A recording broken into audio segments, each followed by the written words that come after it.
Now, you'd think my formula for David would kind of go anointing, his debut in the battle against Goliath, and then he is king. But that's not how God works. Saul remains on the throne. And in fact, God does something that I have a hard time explaining, but I want to be faithful to the text. In chapter 18, verse 10, the next day, an evil spirit from God came forcefully upon Saul. He was prophesying in his house while David was playing the harp, as he usually did. Saul had a spear in his hand, and he hurled it, saying to himself, "I will pin David to the wall." But David eluded him twice. Look, I don't have an explanation for why God would send an evil spirit on a king he rejects, but it's there.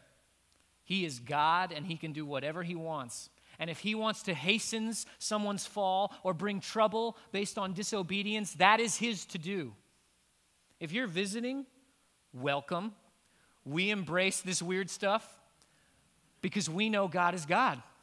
And I don't know if you're familiar with a Christianity that puts a bow on everything, but there's no bow in this part of the story. David has to wait another 11 years. And he has different ways in which he evades Saul. Saul even repents sometimes, but then changes his mind. And David is on the run for a decade with this promise hanging over him, you'll be king. And yet he's waiting and waiting. He even gets this opportunity that would have been, it would have been ideal. He's evading Saul. And he's got this militia of the story says about 600 men. Who are with him, they're faithful to David as this warrior, and they see that the Lord is with him, and yet they're still on the run because 600 people it's enough to defend for a while, but it's not enough to overcome the armies of Israel. It's not enough to defy Saul the king. They hide in this cave while they're being pursued. In chapter 24, starting in verse 3, Saul comes along.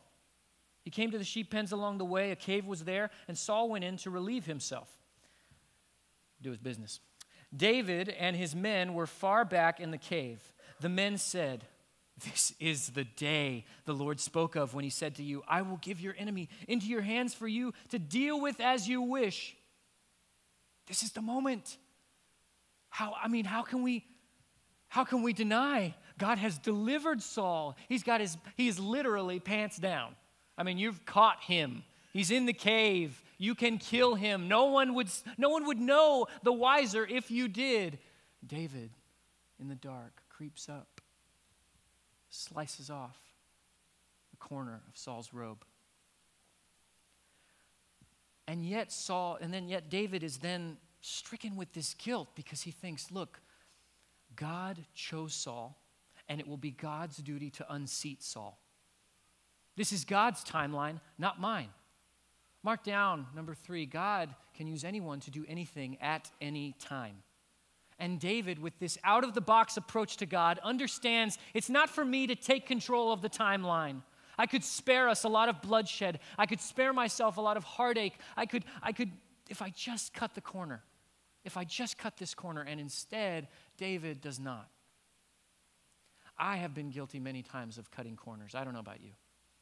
If there have been times in your life when you could have been faithful to what God wanted, and yet you kind of took the situation into your own hands. Things weren't moving along quickly enough for you. David, stricken with guilt, comes before Saul, and he says very plainly, look, let the Lord judge between you and me. It's for him to judge. And again, he lets go of his needs and his timeline, and he says, look, this is up to God. What are you clutching that really belongs in God's hands?